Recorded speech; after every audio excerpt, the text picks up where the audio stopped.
Hello students आज हम लोग चैप्टर 4 फ्लोटिंग बॉडीज से स्टार्ट करेंगे। इससे पहले वाले वीडियो अगर आपने नहीं देखे हैं तो ऊपर आप हमारे चैनल पे जा सकते हैं।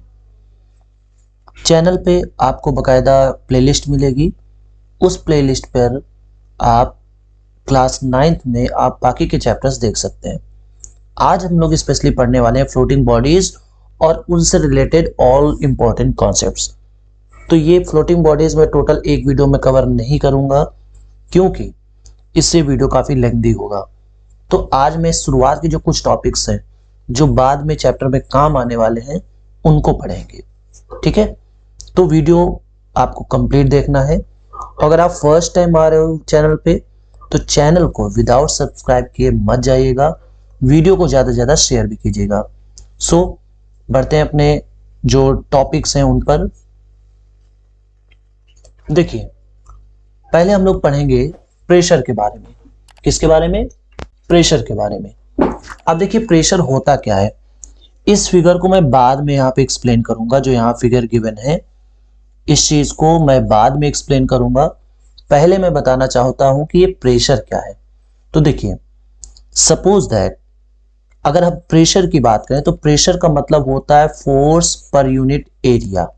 ये तो इसकी सिंपल डेफिनेशन है। ठीक है, ये इसकी सिंपल डेफिनेशन है क्या कि force per unit area is called pressure.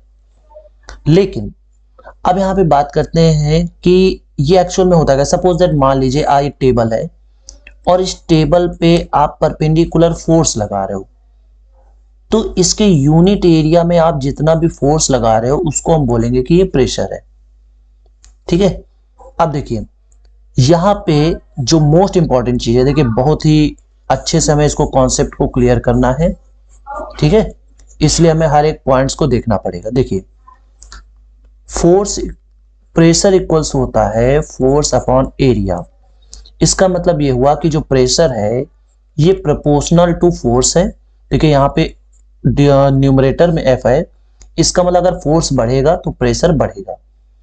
And P inversely proportional to area, और P जो है वो एरिया ऑफ क्रॉस सेक्शन के इनवर्सली प्रोपोर्शनल है। मतलब ये कि अगर एरिया कम होगा तो प्रेशर ज्यादा होगा। अब बात करते हैं इस फिगर पे आते हैं। इस फिगर पे देखिए यहाँ पे हमने एक ब्रिक है, ईंट है, और इस ईंट को स्पंज पे इस तरीके से रखा है। तो आप देख रहे हो कि इधर एरिया कम है। देखिए ये जो फोर्स लगाएगा ब्रिक ये इसके mg के बराबर होगा। ठीक है, तो mg के बराबर होगा तो यहां पर ये फोर्स चाहे ये वाला केस लिया जाए या फिर ये वाला केस लिया जाए, जो डाउनवर्ड फोर्स काम करेगा वो काम करेगा mg के बराबर। बट इन दिस केस हम देख रहे हैं कि इसका एरिया जो है जिस पर ये फोर्स वर्क कर रहा है ये बहुत ही कम है। इस केस में इतना ही फोर्स इतने एरिया पे काम कर रहा है।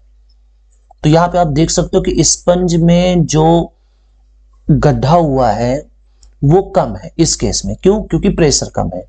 और यहां पे ज्यादा हुआ है क्योंकि यहां पे प्रेशर ज्यादा है। क्यों ज्यादा है? क्योंकि एरिया कम है।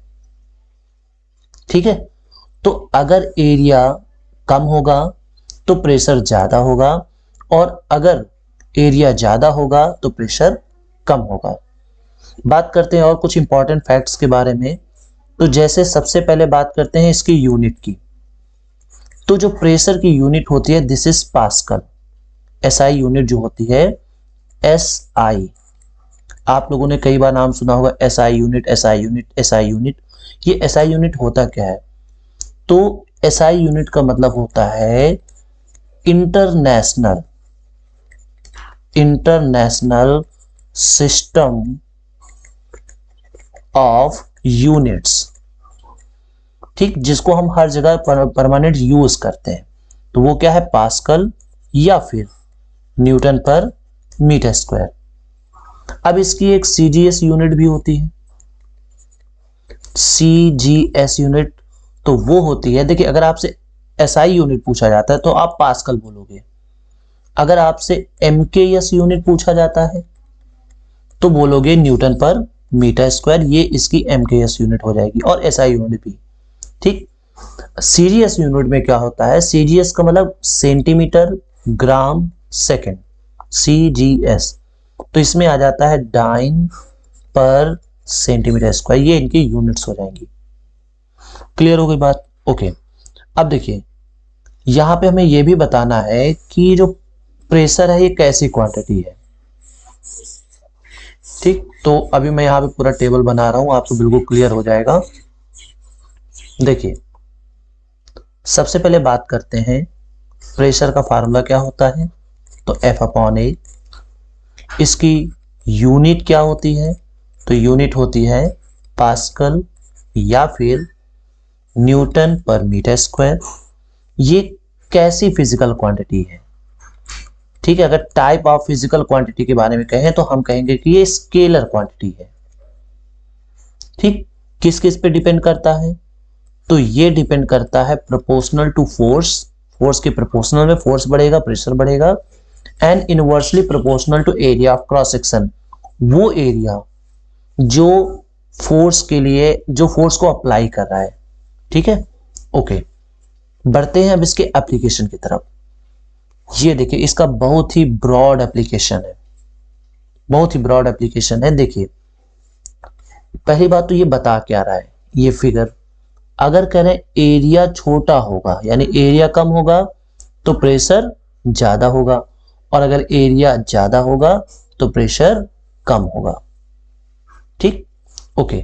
अब यहां पे कहां पे हमें प्रेशर ज्यादा और एरिया कम करना पड़ता है, जहां भी हमें प्रेशर की ज्यादा रिक्वायरमेंट होगी वहां हम एरिया को कम कर देंगे। जैसे यहाँ पे आप देख सकते हो कि सेब को चाकू से काटा जाए शार्प एज से, तो शार्प एज का मतलब एरिया कम हो गया प्रेशर ज्यादा हो गया। यहाँ पे आप सीजर देख सकते हो, कैंची, इसमें भी यही है, आरी इसमें भी यही है। तो जब भी किसी चीज को काटने के लिए हम कोई चीज यूज करते हैं तो वहां पे मिनिमम एरिया होना चाहिए, मिनिमम एरिया होने से मैक्सिमम प्रेशर बनता है। अब आप ये देखिए ये फिगर, इसमें हो क्या रहा है, ये आप मान लो कि ये मिट्टी है चारों तरफ। अब मिट्टी से अगर गाड़ी को लेके जाना हो ये गाड़ी तो बहुत ही मुश्किल है, तो इसके लिए क्या किया गया, यहाँ पे वुडन फ्लोर बिछा दिया गया है। इससे क्या हुआ कि इसका एरिया बढ़ गया, एरिया बढ़ने से इसका प्रेशर कम हो गया है, और प्रेशर कम होने से ये आसानी से इस गाड़ी को ले जा सकता है। ठीक है, उसके बाद आप यहाँ पे देख सकते हो, ठीक, यहाँ पे आप जो बैग लेके जाते हो उसमें ये जो स्ट्रैप्स लगे होते हैं ये किस लिए होते हैं, इससे एरिया बढ़ाया जाता है, और एरिया बढ़ाया जाएगा तो प्रेशर कम हो जाएगा, प्रेशर डिक्रीज हो जाएगा, तो इससे हम चीजों को आसानी से ले जा सकते हैं, मतलब हमें ये बैग टांगने में दिक्कत नहीं होगी।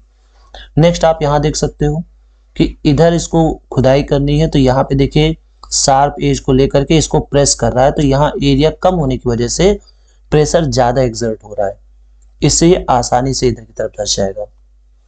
जितने भी बड़े जानवर होते हैं, ठीक है, भारी जानवर होते हैं, इनके पैर जो है, पैर का जो एरिया होता है ये भी काफी बड़ा ज्यादा होता है। जैसे आप कह सकते हो कि camel, why camel is called ship of the desert. ठीक है, ऊंट को रेगिस्तान का जहाज क्यों कहा जाता है, क्योंकि इसके कई सारे फीचर्स हैं, उनमें से एक बेसिक फीचर ये भी है कि उसके पैर जो होते हैं काफी चौड़े होते हैं।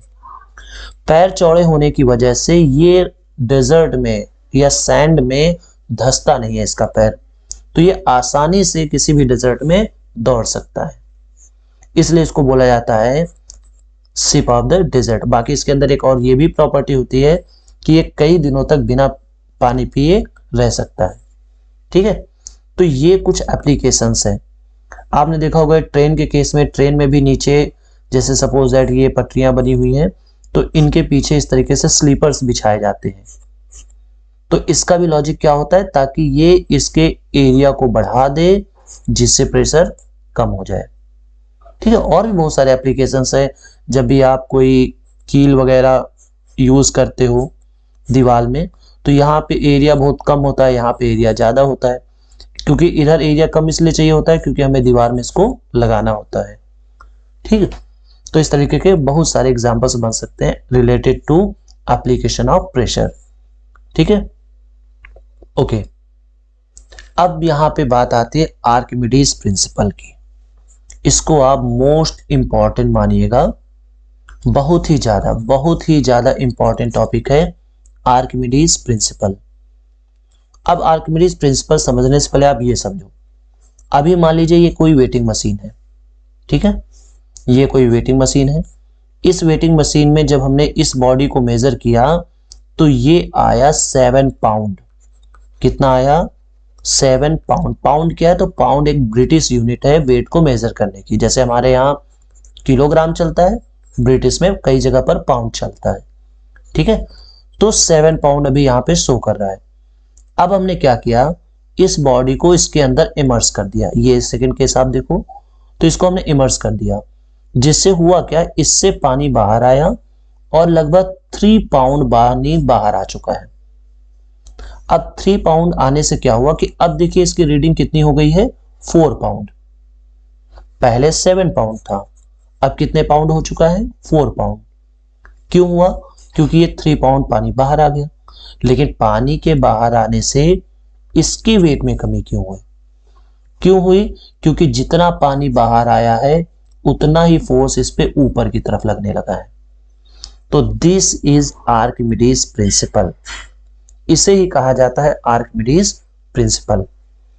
आर्किमिडीज प्रिंसिपल में क्या बताया गया है समझिए। सपोज दैट,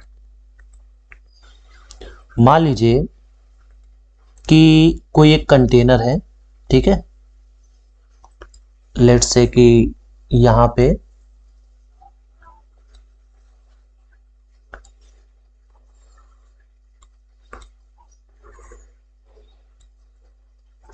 मान लीजिए ये कोई कंटेनर है, ठीक। अब इस कंटेनर में पानी भरा हुआ है, इस कंटेनर में पानी भरा हुआ है। अब से देखिए, जब भी कोई भी ऑब्जेक्ट किसी फ्लूइड में, यहां पे हम वर्ड क्या यूज करेंगे, फ्लूइड में। फ्लूइड क्या होता है, तो एनी ऑब्जेक्ट। अब यहां पे पहले मैं फ्लूइड को बता दूं कि फ्लूइड क्या होता है। So any substance that can flow is called fluid। उसको हम क्या बोलेंगे, फ्लूइड बोलेंगे। और दो ही फ्लूइड होते हैं, लिक्विड और गैस। ये दो फ्लूइड होते हैं बिकॉज दे कैन फ्लो। तो बात कर रहे थे आर्किमिडीज प्रिंसिपल की। तो जब भी ये बॉडी, कोई भी बॉडी किसी फ्लूइड में पार्शियली या फिर फुली इमर्स होगी, fully immerse means like this, इस तरीके से अगर पूरी तरह डूब जाएगी, या फिर मान लीजिए आधी ही डूबती है यहां से यहां तक, तो इसके वेट में कमी आ जाएगी। There is a loss of weight in that body. और कितना लॉस होगा ये इस बात पे डिपेंड करेगा कि उसने कितना पानी बाहर किया। लाइक दिस बाउल, जैसे इस कटोरे में इसने बाहर किया है, तो जितना पानी वो बाहर करेगा उतने ही उसके वेट में कमी आ जाएगी, ठीक। जब ये पूरी तरीके से डूब चुका होगा, सपोज दैट इसने ये पूरी तरह डूब चुका है, अगर ये यहां पे ना होके यहां पे होता, इस तरीके से पूरी तरह डूब चुका था। अब पूरी तरह डूबने के बाद ये 3 पाउंड इसने वाटर को बाहर किया। अब इसके आगे ये चाहे जितना नीचे चला जाए, इसके वेट में और कमी नहीं होगी। यानी इसके वेट में तब तक कमी होती रहती है जब तक ये पूरी तरह इमर्स नहीं हो जाता। और कंप्लीटली इमर्स होने पर जितना भी इसने वाटर डिस्प्लेस किया होगा उतना ही इसके वेट में कमी आ जाती है। This is called Archimedes principal, ठीक। नेक्स्ट वीडियो में आर्किमिडीज प्रिंसिपल से रिलेटेड जितने भी, या कह सकते हैं आर्किमिडीज के जितने भी एप्लीकेशन हैं उनको पढ़ेंगे, और इनके बेसिस पर कौन कौन से इंस्ट्रूमेंट बनाए गए हैं, ठीक है, कौन कौन से इंस्ट्रूमेंट बनाए गए हैं उनको भी हम लोग यहाँ पर पढ़ेंगे, ठीक है। तो ये दोनों टॉपिक्स इनिशियली बहुत इंपॉर्टेंट हैं। नेक्स्ट वीडियो में हम बायोन फोर्स और इससे रिलेटेड दूसरे टॉपिक्स पढ़ेंगे।